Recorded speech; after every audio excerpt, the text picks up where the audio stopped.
Bloqueio para tratamento de dor crônica. Fala pessoal, tudo bem? Caio Ferreira aqui, especialista em dor, e hoje eu vim conversar a respeito de algumas frustrações que alguns pacientes têm trazido para mim aqui em consultório.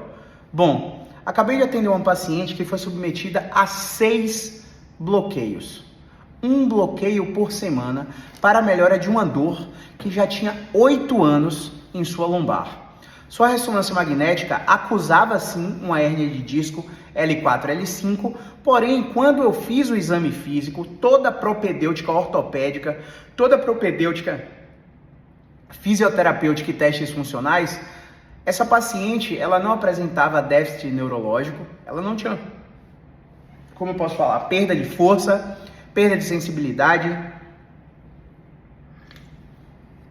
Essa paciente não tinha incontinência urinária ou fecal, febre junto com a dor, perda de peso sem motivo, não tinha sofrido trauma, que é do acidente, e eu acredito que a ressonância dela, que achou essa hérnia, foi só um acaso, somente um acaso, que acontece com a maioria dos pacientes. Os pacientes, quando têm crise de dor, associam que tem algo de errado por dentro do corpo dele, mas na verdade a ressonância magnética é só uma fotografia do estado dele pelo avesso, vamos dizer assim. Então é esperado que o mumu de neném seja lisinho, que o rosto de uma senhora de 72 anos tenha ruga, que um homem de 60 anos tenha alguns cabelos brancos, né? A ressonância vai mostrar alterações naturais da idade, que quando não são compatíveis com os dados do exame físico que a gente faz presencialmente ou através de teleconsulta, elas devem ser negligenciadas. A medicina, a fisioterapia, os profissionais da saúde têm sido cada vez mais treinados para assustar os pacientes do que para encorajá-los a um processo de reabilitação ou de controle da dor. Inclusive relatos aí de profissionais encontrando vovozinhos em avião e oferecendo cirurgia, perguntando se ele tem alguma dor. Ah, é meu quadril. Não, se você quiser a gente agenda a sua cirurgia, eu trabalho no hospital, tal. Caramba, olha só. Dentro de um avião, um médico, sem examinar 2 idosos que já teriam alterações naturais da idade, submetê-los a uma cirurgia, propor uma cirurgia, para você ver como que o processo tá, né?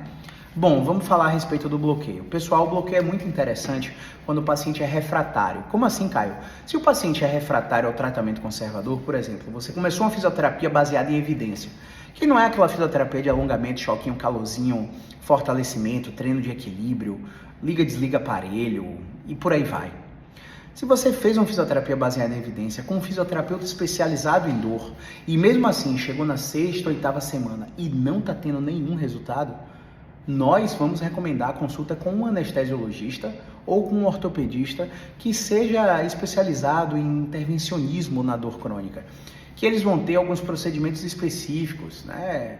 Risotomia, ablações nervosas, bloqueios transforaminais, bloqueios simpáticos, bloqueios venosos, para ver se a gente consegue controlar a dor para que a fisioterapia se torne mais confortável. Em nenhum desses momentos, esse paciente precisa abandonar ou deveria abandonar a fisioterapia ou deveria fazer repouso depois do bloqueio. Isso não tem evidência científica. Quanto mais ativo, de forma gradativa, sistemática esse paciente for, mais fácil vai ser para ele controlar a dor. Essa paciente ouviu do médico: olha, nós já tentamos 6 bloqueios e esse bloqueio vai fazer a sua janela de dor fechar. O que é que o paciente leigo entende quando escuta isso de um profissional de saúde?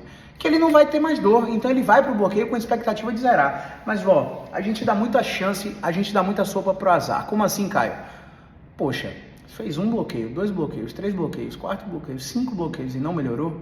Você vai fazer o 6º, porque que mágica vai acontecer? Então existem profissionais que vendem cura, e curandeirismo no Brasil é crime.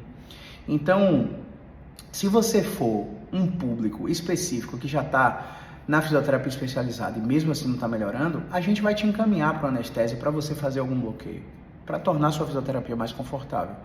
Mas o que acontece é que a maioria dos pacientes tentam o bloqueio primeiro. E aí, se eles precisarem do bloqueio depois, eles já estão refratários, porque o corpo já está acostumado. Então, se sua dor é lombar, se sua dor não ultrapassa a linha do joelho na irradiação, vai só até a coxa, há uma grande probabilidade de você não ter nenhum componente nervoso, nenhum componente afetando o nervo, para que o bloqueio seja indicado para você. Entende? Então, às vezes, qual que é o problema de fazer um procedimento e não dar certo? A frustração que você acumula, a sensação de que já tentou tudo e não melhora.